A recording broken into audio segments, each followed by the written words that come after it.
Noah's flood, truth or legend? I once read a text.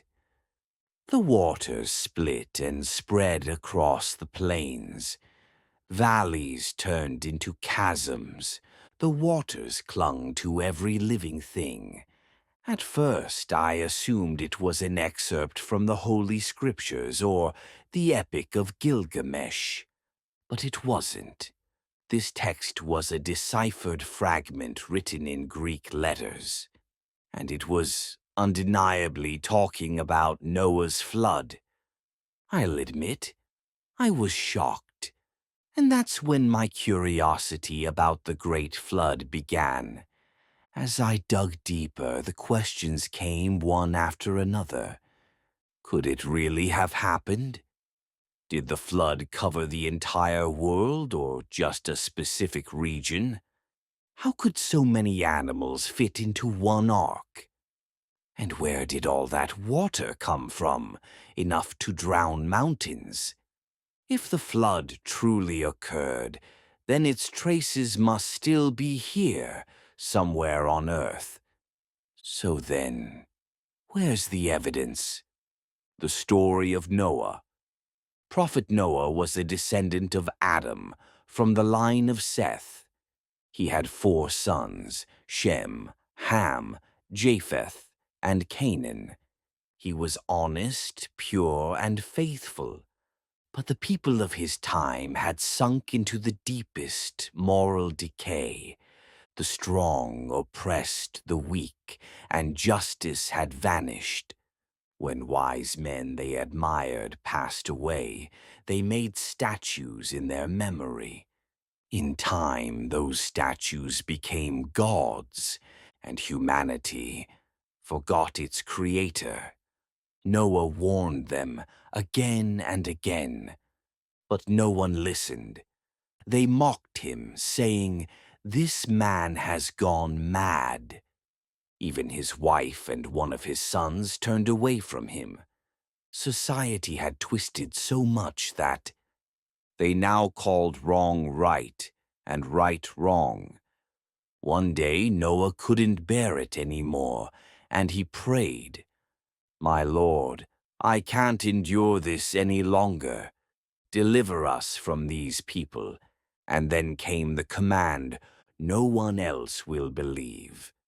Do not grieve. Build the ark under our watch." The building of the ark. Noah first planted saplings. Years passed and the trees grew tall. Then, as the Lord had taught him, he began building a massive ship. But there was no sea, not even a river nearby. People mocked him. "Hey, Noah, are you planning to sail that thing in the desert?" The drought was so severe they'd forgotten what rain even felt like. But Noah didn't give up. He finished the ark, sealed inside and out with pitch. And then the day came. When our command arrives and the oven bursts forth, take aboard a pair of every creature, your family, and the believers. Then the sky split open. Water gushed from beneath the earth. The heavens, like a torn wound, poured endlessly. Mountains vanished beneath the waves, and only the ark drifted upon the stormy waters. The fate of his son. Noah saw his son climbing toward the mountains. "My son, come with us. Do not be among the disbelievers." But the boy only shook his head. "I will take refuge on that mountain. It will protect me." And then a giant wave surged between them. His son was gone beneath the water. The end of the flood. The flood raged for 40 days and 40 nights. Then the Creator commanded, "O earth, swallow your water. O sky, withhold your rain." The waters receded, and the ark came to rest upon Mount Judy. A new chapter of life began. Did it really happen? So, was this story real? According to the holy books, it was global. But some scientists claimed such a thing was impossible. There simply wasn't enough water on Earth. Yet something strange stands out. Flood legends aren't limited to the scriptures.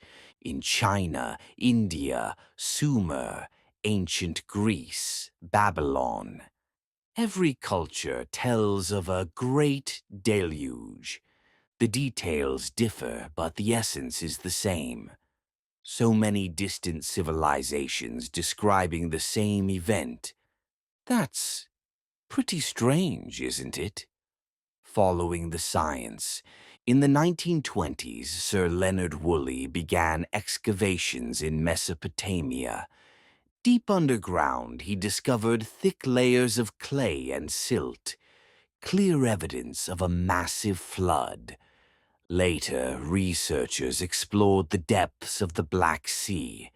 They found fossilized sea creatures suddenly trapped in mud, as if something catastrophic had struck out of nowhere. Then, in the 1970s, a fossilized eel was found in Italy. Its body was twisted, dried, as if caught mid-motion. Scientists suggested it might have died when the water suddenly disappeared. Could it be that the Mediterranean Sea once completely dried up and then filled again?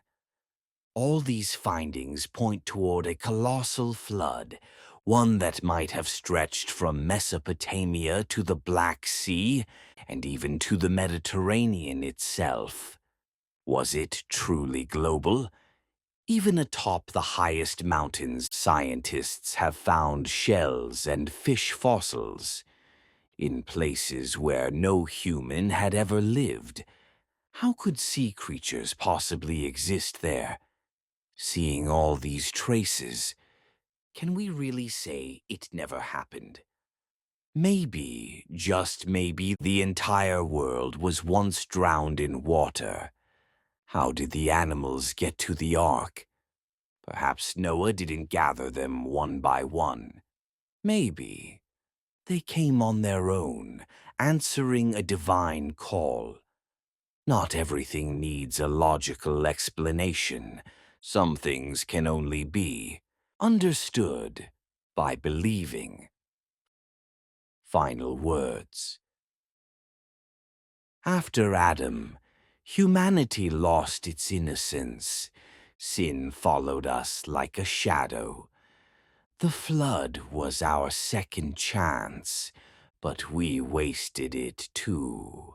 Now we're repeating the same mistakes, destroying nature, love, and compassion, slowly but surely. Remember this: there won't be a third chance, because another Noah will never come to this world again. And maybe, when Noah's Ark is finally found, it will mark the opening of humanity's final act.